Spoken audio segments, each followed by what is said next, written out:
అందరికీ నమస్తమ్మా. ఈ కార్యక్రమంకి ఇచ్చేసిన పెద్దలందరికీ నా నమస్కారాలు, పిల్లలందరికీ నా ఆశీస్సులు. ఈరోజు ఈ కార్యక్రమం ఈసీసీఈ డే అంటే ఈ early childhood care and education అంటే పిల్లలు తల్లి కడుపులో ఉన్న దగ్గర నుంచి కూడా ఈ అంగన్వాడీ సెంటర్ నుంచి ఎన్నో సేవలు పొందుతున్నారు. వాళ్ళు తీసుకోవాల్సిన జాగ్రత్తలు, వాళ్ళు తినవలసిన ఆహారం మన గవర్నమెంట్ వారు మా ద్వారా మీ అందరికీ తెలియజేసేలా చేస్తున్నారు. అలాగే ఈరోజు ఇలా ఎందుకు ఏర్పాటు చేశామంటే మీ పిల్లల్ని ప్రతిరోజు కూడా క్రమం తప్పకుండా అంగన్వాడీ సెంటర్కి పంపిస్తున్నారు కదా, వాళ్ళకి నేను ఈ నెల రోజులు కూడా ఆర్ఎల్ఎంలో వచ్చిన పాఠాల ప్రకారం నేను పాఠాలు చెప్పడం జరుగుతుంది. ఇక్కడ వేసినవన్నీ కూడా ఈ నెల రోజులు కూడా వచ్చిన పాఠాలు ఏంటంటే, అది ఫస్ట్ ఏంటంటే కాయగూరలు, అక్కడ కాయగూరలు ఫ్లవర్స్ పెట్టాను కదా, వాళ్ళకి అది ఏం చేశానంటే కళ్ళగింతలు కట్టి చేతితో ఇలా తాకి ఆ వస్తువు ఏంటనేది తెలుసుకోమని చెప్పాను. వాళ్ళు అలాగే నేను చెప్పినట్టు చేశారు.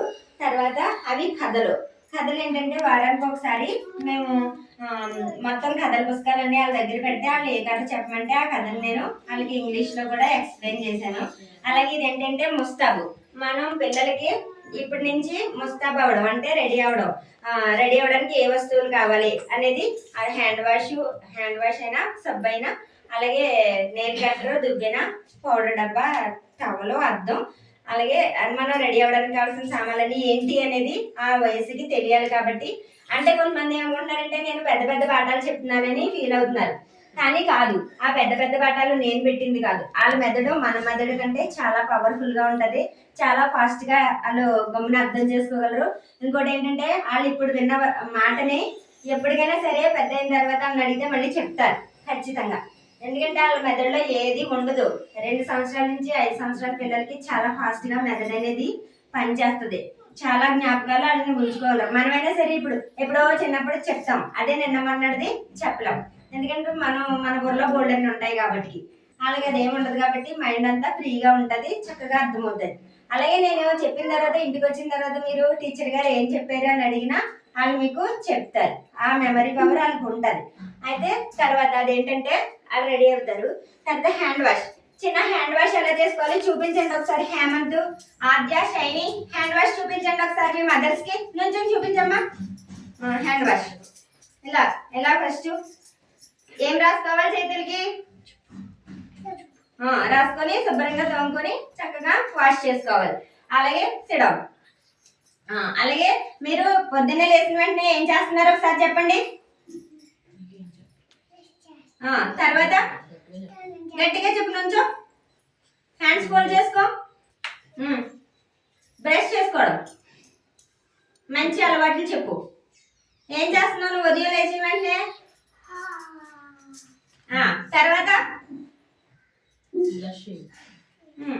తర్వాత చెప్పు ఫాస్ట్గా లైన్గా. నువ్వేం చేస్తావు అది చెప్పేసి గట్టిగా చెప్పు. స్నానం చేసిన తర్వాత ఉతికిన దుస్తులు వేసుకోవద్దా, లేకపోతే నేను నిప్పేసిన బట్టలు వేసుకోవాలా? ఉతికిన బట్టలనే వేసుకోవాలి. ఎందుకంటే నిన్న మనం విప్పేసిన బట్టలకి క్రిములు ఉంటాయి కాబట్టి ఉతికిన దుస్తులు వేసుకొని చక్కగా తలను దూకుని చెప్పు.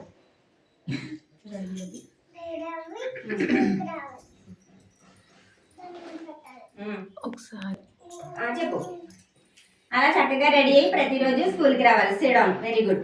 తర్వాత అక్కడ చూడండి, నివాసాలంటే ఇల్లుల్లో ఎన్ని రకాలు ఉంటాయి. పూడి గుడిసె, పక్క ఇల్లు, పెంకిల్లు. ఆ గుడిసెలు అదే ఆ ఇంట్లో ఉండడం వల్ల మనకి ఏంటి లాభం అనేది వాళ్ళకి చెప్పాను. ఇల్లుల్లో రకాలు. ఆ ముగ్గేసాను కదా రంగోలీ. ఆ రంగోలీ ఏంటంటే మన ఆంధ్రాలో రంగోలీ అంటాం, మహారాష్ట్రలో రంజోలీ అంటారు, అస్సాంలో అల్పన అంటారు, తమిళనాడులో కోలం అంటారు, రాజస్థాన్లో మందన అంటారు. అంటే ముగ్గులు పెట్టే విధానాన్ని మన రాష్ట్రంలో వేరు రాష్ట్రాల్లో అన్ని విధాలుగా పిలుస్తారని రాశాను. శైలి ఒకసారి ఋతువులు చెప్పా, గట్టిగా చెప్పు.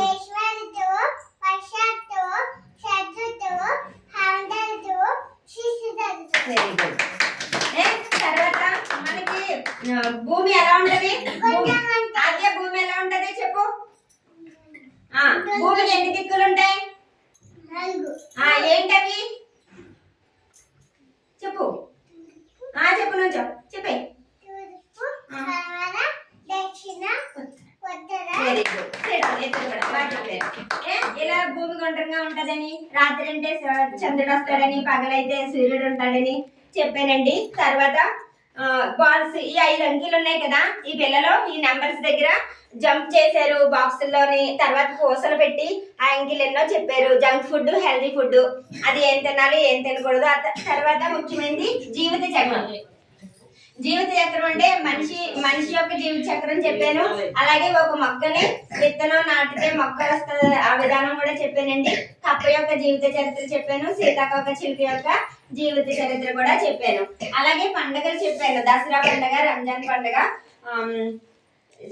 సంక్రాంతి పండుగ, దీపావళి పండుగ, ముఖ్యమైన 4 పండుగల కోసం వాళ్ళకి చెప్పాను. అలాగే మంచి అలవాట్లు చెప్పాను.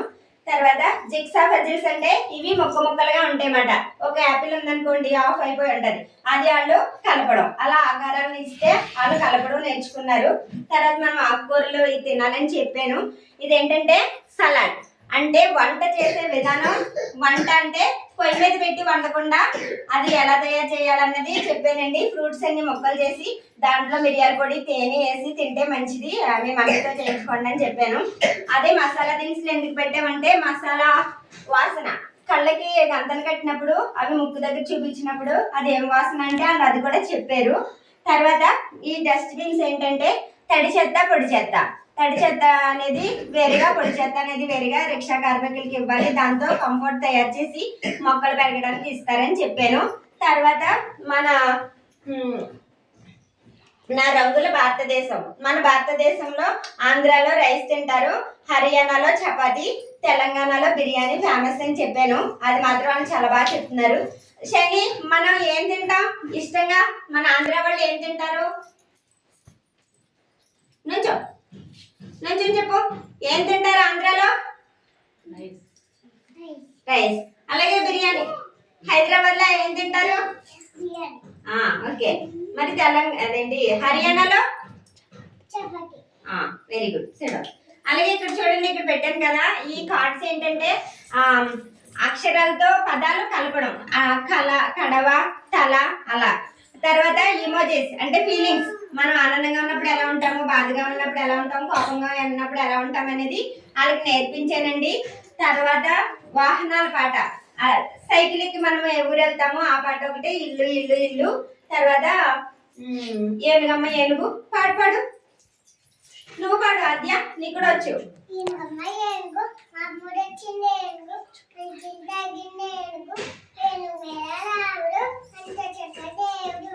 ఇల్లు పాడు.